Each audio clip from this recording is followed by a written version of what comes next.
Very good evening to you with Sports Night. I'm Damien Best. Well, the third and decisive one-day international between the West Indies and Afghanistan, slated for the Darren Sammy Stadium in St. Lucia, has been called off without the ball being bowled. The game was scheduled to begin at 2:30 this afternoon, but thanks to persistent rain, the only thing that happened was Afghanistan won the toss and decided to bat. The series then ending 1-all. We have the windy skipper with his wrap. I thought we bowled well in these two games here. Unfortunately, this last game was rained out, but I felt the bowlers, did an outstanding job in the series. We fell short probably on our targets with the bat, and we definitely have some improvements to make in terms of the batting, but I still see quite a bit of positives when it comes in the whole team environment. Obviously just need to solidify some more scores in terms of getting some scores in innings and just making it a lot more consistent. And of course, it's all about, because there's non-stop cricket, there's India coming up, there's the England tour, there are one-days towards the end of that tour. How confident are you that the West Indies can compete against more powerful nations, having taken on Afghanistan in this series? Well, we just played against Pakistan. We competed nicely against them. Pakistan are now into the ICC Championship Trophy final. So it shows that we definitely can compete with the other nations. But our biggest problem has been consistency. I think if we be a lot more consistent going forward, we obviously get the better performances going in. It's not beyond us. We just need to sit down as a group. Really keep thinking and keep brainstorming of ways we could come up in terms of improvement. I think once we could do that, definitely we see the real results. All right, well, Jason, I'll ask you to stay here with us, and I'll invite as well Ashgar to step forward and invite Mr. Sean Alcindor to present the winning trophy to be shared by the two captains. And ladies and gentlemen, let's give the two captains a round of applause. It's been a really interesting series between two teams who are at different stages of their development. Well, there you have it. Sagicor, UWI and Gladiola are currently doing battle in quarterfinal number 1 of the Sagicor General BCA T20 at Kensington Oval. Well, let's go live now to CBC Sean Green for an update. Sean, do we have any cricket happening? Yes, thank you very much, Damien. Yes, welcome to a gloomy Kensington Oval. It has been raining all day. Of course, we were expecting the start of the first quarterfinal in the Sagicor General T20 between Gladiola and UWI. That was scheduled to start at 7 p.m. But of course, it has been raining all day and it continues to rain. But actually, as I speak to you now, the rain is just about abating. If you can look behind me, you can see the pitch. That pitch has been covering the square all day. But of course, there's a concern about the outfield as well. Well, here to tell us a bit more about it, I have with me the Director of Cricket at the Barbados Cricket Association, Stephen Leslie. Good night to you, Steve. Good night, Sean. We're here at Kensington and we're hoping to have a situation where the match is actually started. We've got the defending champions, Sagicor UWI. They're up against Gladiola. Based on history, Gladiola have been able to defeat the defending champions on a number of occasions in T20, so they'll be very keen on having a game here tonight. So what are we waiting on? What's the deciding factor now at 10 minutes after 8? Based on the rules, the game would have started at 7 p.m. What we have is a situation where it's a 3-hour game, and we have a regulation which allows play to go really up until an hour after the scheduled end of play. So in short, you have a minimum of 5 overs that you can play. So what the officials are basically doing are they're waiting, they're watching the weather. They can basically come out up until about just after 9 really to be able to do an inspection and be able to give both teams an equal opportunity to play. So we're basically waiting to get a minimum of 5 overs for both teams and be allowed really for them to be able to get through a game and a champion to go through to the semi-final. Okay, thank you very much, Stephen. So, Damien, that is the latest. Hopefully, from the time you come back to me, hopefully we can have that inspection that Stephen mentioned by the umpires, that game between UWI and Gladiola. It's a quarterfinal, very important game, so we need to have an outcome. We're hoping that we can have some play here tonight from Kensington Oval. Until then, it's back to you. Well, thanks so much there, Sean, for that update. Well, the remaining quarterfinal matchups in the Touch of Class Women's Road Tennis Tournament were completed last night at the Dighton Power Roach facility in Bush Hall. Now, one of the top seeds, Saldine Waldron, advanced to the semis after an entertaining matchup against Kiana Holder, while 2 players progressed from the B class. B class quarterfinal matchup, Lynn Marie Burgess, closest to the screen, versus Tamisha Flats. Burgess, a southpaw or lefty, putting some muscle into the forearm. Flats this time moving the ball around the court. Burgess up for the challenge initially, but error, point to Flats. Back and forth early on. Burgess with a freebie, the smash.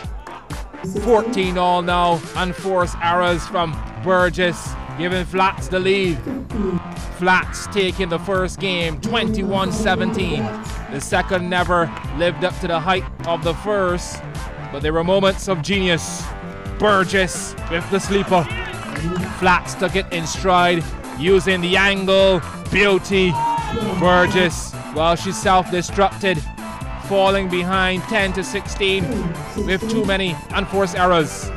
The Flats would eventually run away with the second game, 21-13. Step up now to the A-class. Sheldon Waldron in the far court playing Kiana Holder. Holder, lovely back arm drag. Then the injection from backcourt, deadly. And this one was also out of the textbook. Picture perfect passing shot. Waldron, well, she survived the onslaught to level at 6-all with 3 unanswered points. Then it was game on with Waldron up 2, 8-6. Skip ahead Holder, down 12-14, going across her body to produce the goods. This one neck and neck down the stretch.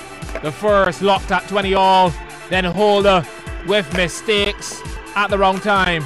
22-20 then in favor of Waldron.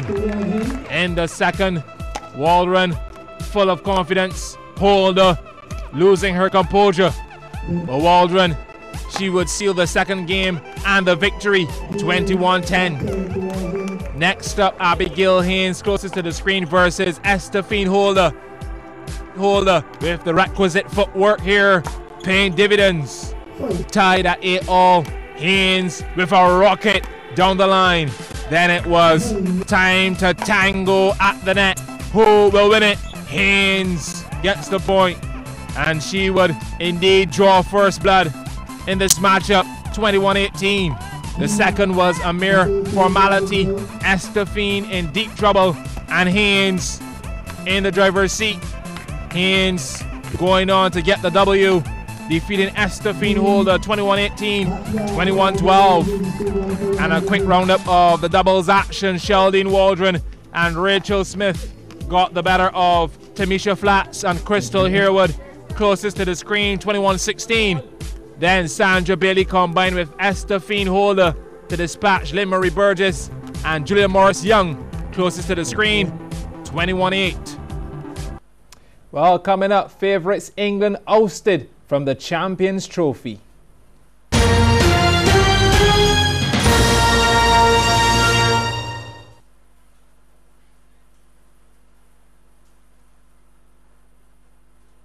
Down your front stage, gonna get ready to laugh. It's the Match on the Spears Hour every Thursday from 98.1 to 1. 5 p.m. until 6 p.m. Nav Jones at Ignorant Talk with your Royal Highness Queen Archibald Cox at Ignorant PC Rooms. So don't be a moon donkey or nothing Aryan. Tune in every Thursday from 98.1 to 1 from 5 o'clock to 6 o'clock for the Match on the Spears 2 half-an-hours put together. The Mark Auto Space Show. Every Thursday from 98.1 to 1. 5 p.m. until 6 p.m. PC Rooms are telling the lies though. If you just stop your mother belly one more day, you will be a full-blown idiot. CBC presents each and every Friday at 9 p.m.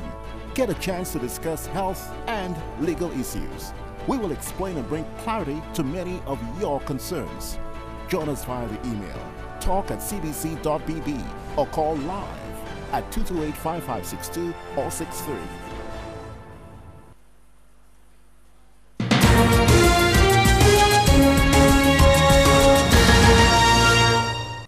We're back. Well, Pakistan have qualified for the final of the ICC Champions Trophy for the first time after upsetting host England by 8 wickets today. Batting first, England were all out for 211 in 49.5 overs, led by Joe Root with 46 and Johnny Bairstow with 43. Player of the match, Hassan Ali, took 3 for 35. Here's a look at how England's wickets fell. There he comes out of his bunker, gone. He has his first ODI wicket eventually. That's it, one that should be taken. It's going to be comfortable. It is.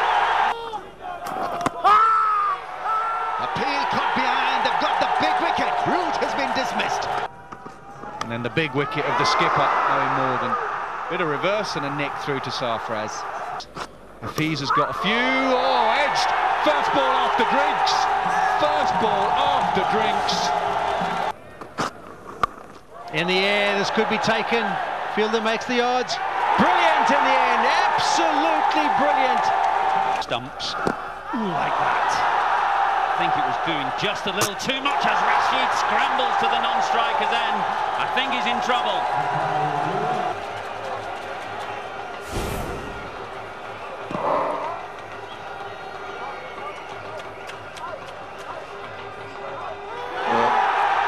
The decision is out.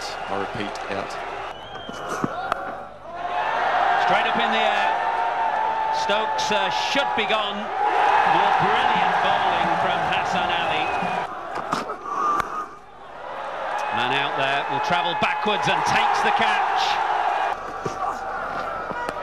It's good bowling. Mark Wood will be run out finally with one ball of the innings remaining. Mark Wood is run out by the captain, Sarfraz, and England's innings has come to an end at 211.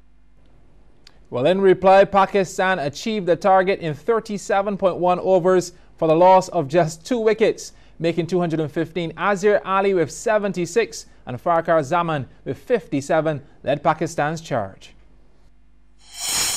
Put pressure. Top edge. And it's gone the whole way, I think. Use of the feet, hits it square. This could be a boundary. Rashid gives chase again, but this time he can't pull it back. Oh, nice. Off the back foot, punched through the gap and 4. Yeah, a little bit short, a little bit wide. Besto, wow, that sounded good.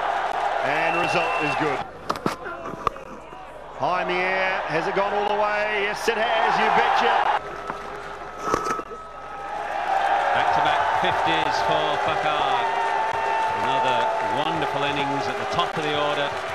Pressure right on England to a short catching position on the offside. But it's short and wide, and Azhar Ali just helps himself to 4 down to 3rd man. And at the moment, Pakistan racing along. It's 50 for Azhar Ali. He joins his opening partner with 50 on the board as well. Thanks, Michael. Oh, wrong one, not red. They've gone for the appeal and he's walking. Stopped by the keeper. How good is that? That's gone. Done the distance. Beautiful shot. There's that lovely straight drive. What a shot. What a response. There was a shot mid-off in. Oh, dragged on. Slower ball bowled into the pitch. Up and over. Was it good enough to go all the way? Yeah, it is. Typical Hafiz. 4 dots, then the boundary. One-day game.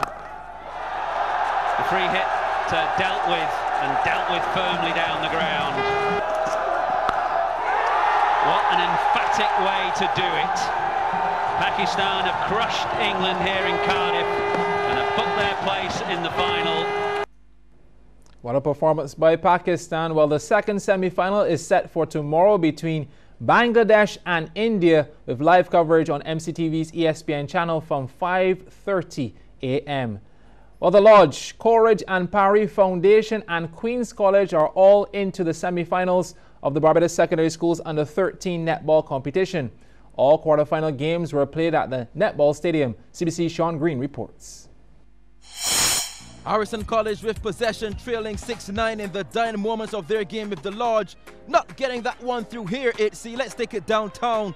The Lodge in the blue had it all to do against 8C. Precise passing reaches Mary Greenwich. The goal shoot, one leg in the air. She had it for her team. Lodge once more up and over to goal attack. Desaline Calendar getting another goal for the Lodge to give them the 11-6 win. This is a Springer against Coleridge and Parry. Rochelle Williams with the ball and the shot, getting one of her 3 from 7 attempts. Here she is with the ball again. This time she finds Shamika Watson, her shooter, who nails it for CP. Springer, though, had their moments as well. Haley Hines finds her goal attack, who finds the hoop for her only goal of the game. But in the second half, it was back to regular programming for CP. Watson getting another one of her 8 from 17 as CP won 11-6. This game featured Queen's College versus the Aline in the Yellow Bibs. A wide open defense and easy pickings for Leanna Leacock. QC ran circles around the Aline school all day as their offensive players found scoring rather easy. Rian Gill with one of her 3 from 7. Aline with a rare chance to score. Smart pass to Kian Hurley, who sinks it for the St. Andrews School.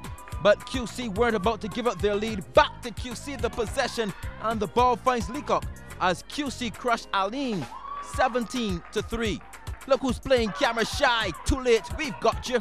The St. Michael's School and Foundation now. Shakira Griffith with the shot, and it bubbles, but her teammate Tian Chapman's got it and puts it away. But Foundation were the hunters in this quarterfinal. Sharina Edwards reaching for that and dropping it for one of her 8 from 17. And here she is again with another opportunity, and the goal defense slaps it straight into the hands of a waiting goal shooter, Desani Waith, who collects and scores for Foundation to give them the 16-5 victory. Sean Green.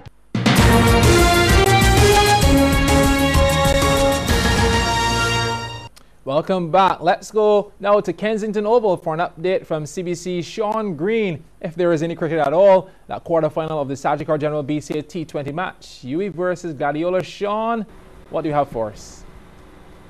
Yes, thank you very much, Damien. Welcome back to Kensington Oval. Well, nothing much has changed since last we spoke. The only major difference is that the light drizzle that we had before, that is now gone. So there's no rain right now. And if you can look behind me, what you can see is the groundsman. I think one of the umpires have now come out to join them. The inspection, hopefully we should have that within the next 5 minutes, or so. But behind me, what you're seeing one of the umpires talking to the head groundsman, Hendy Davis, and just talking about the possibilities for play this evening. Now, this is a very important match. Remember, these are the quarterfinals. This match was scheduled to be played between UWI and Gladiola, with the captains, especially the Gladiola team, very reluctant to call off the game today. Now, UWI would have topped their zone, so it means that if there's no play here this evening, the UWI team would advance to the semi-finals. So it's very important, especially for Gladiola, that they have play here this evening. Now, because of the conditions, of course, lots of rain all during the day today.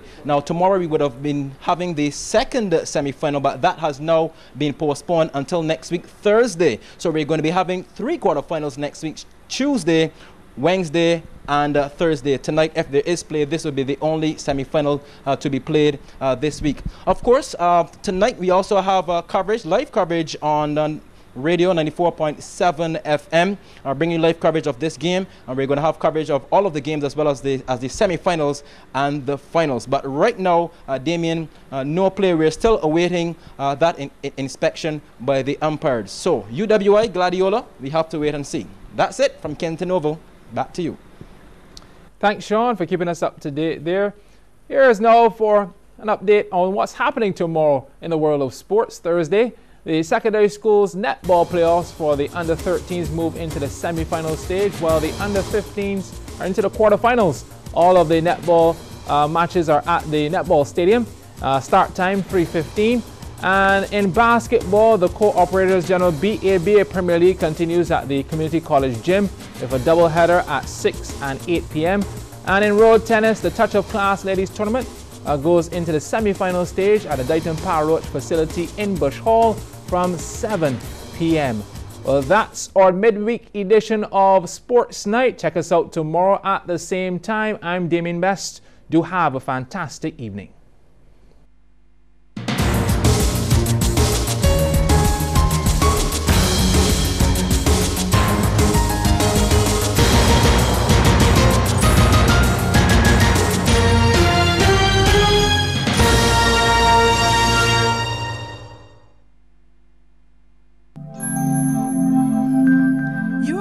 Cbc TV 8 in beautiful Barbados.